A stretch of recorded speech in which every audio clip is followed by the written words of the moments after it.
Hello बच्चों, आपका स्वागत है श्याम सर की क्लास में। बच्चों, आज हम भौतिकी कक्षा 12 के बोर्ड एग्जाम के महत्वपूर्ण प्रश्नों के बारे में हम लोग अब बताने वाले हैं।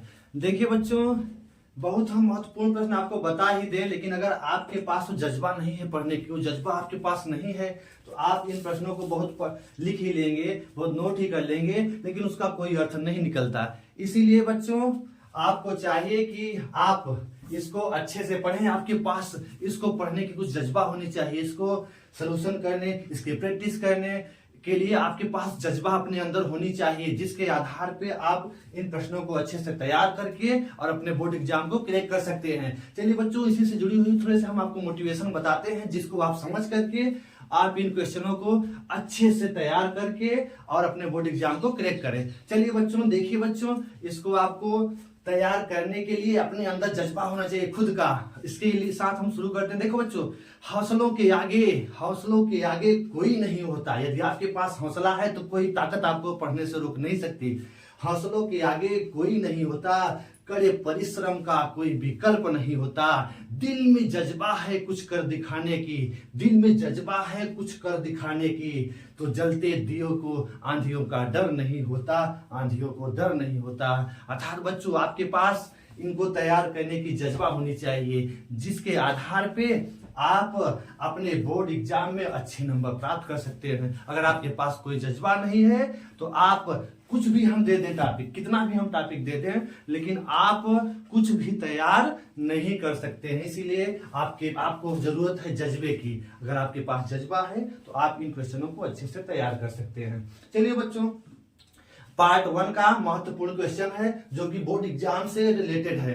बोर्ड एग्जाम में एक क्वेश्चन छपने वाले हैं, सीधे सीधे आने वाले हैं। आप इनको अगर अच्छे से इन क्वेश्चनों को आप प्रैक्टिस कर लेंगे एग्जाम से पहले, तो एग्जाम में आपको अच्छे नंबर दिला सकते हैं। इसीलिए बच्चों, ये महत्वपूर्ण क्वेश्चनों को हमने सिलेक्ट किया है आपके लिए। आप इसको अच्छे से रिवाइज करके तब एग्जाम देने जाइएगा। चलिए बच्चों, ये अध्याय 2 के भाग फर्स्ट पेपर के क्वेश्चंस हैं, जिसमें से आपका पहला क्वेश्चन है।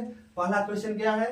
वैद्युत विभव तथा विभवांतर की परिभाषा एवं सूत्र लिखना है। अर्थात वैद्युत विभव की परिभाषा लिखनी है तथा विभवांतर की परिभाषा देते हुए आप उनके सूत्र को भी तैयार कर लेंगे, तो आपको ये टॉपिक आपके पेपरों में अच्छे से कवर हो जाएगा।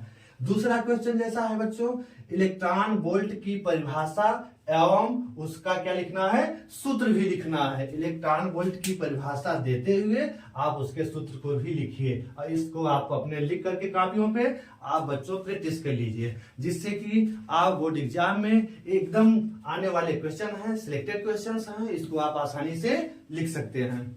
चलिए उसके बाद बच्चों, तीसरा जैसा कि अध्याय 2 का तीसरा क्वेश्चन है, इस क्वेश्चन को आप चाहें तो वैद्युत द्विध्रुव के कारण अच्छी स्थिति, निरक्षी स्थिति तथा किसी बिंदु पर वैद्युत विभव के लिए सूत्र का क्या करना है? निगमन करना है। अर्थात वैद्युत द्विध्रुव होगा, वैद्युत द्विध्रुव की अच्छी स्थिति, निरक्षी स्थिति और किसी बिंदु के लिए वैद्युत विभव के लिए सूत्र का आपको क्या करना है? निगमन करना है।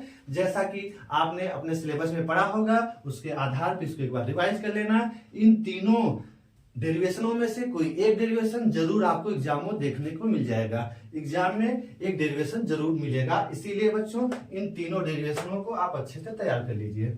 अगला है जो कि लघु उत्तरी और अति लघु उत्तरी में आने वाले क्वेश्चंस हैं, वह सम विभव पृष्ठ तथा विभव प्रवणता की परिभाषा लिखिए। सम विभव पृष्ठ की परिभाषा और सम विभव पृष्ठ तथा विभव प्रवणता की परिभाषा आपको लिखनी होती है। छोटा सा 1 नंबर में क्वेश्चन आता है। अगला है बच्चों आपका 5वां क्वेश्चन, एक समान बाह्य वैद्युत क्षेत्र में वैद्युत द्विध्रुव को घुमाने में किए गए कार्य के लिए सूत्र का निगमन करना है। मतलब वैद्युत द्विध्रुव जो होगा एक समान बाह्य वैद्युत क्षेत्र में रखा होगा, उसको आप थीटा कोण घुमाते हैं तो किए गए कार्य के फार्मूले के लिए आपको सूत्र का निगमन करना है। तो इसको भी आपको अच्छे से तैयार कर लेना है।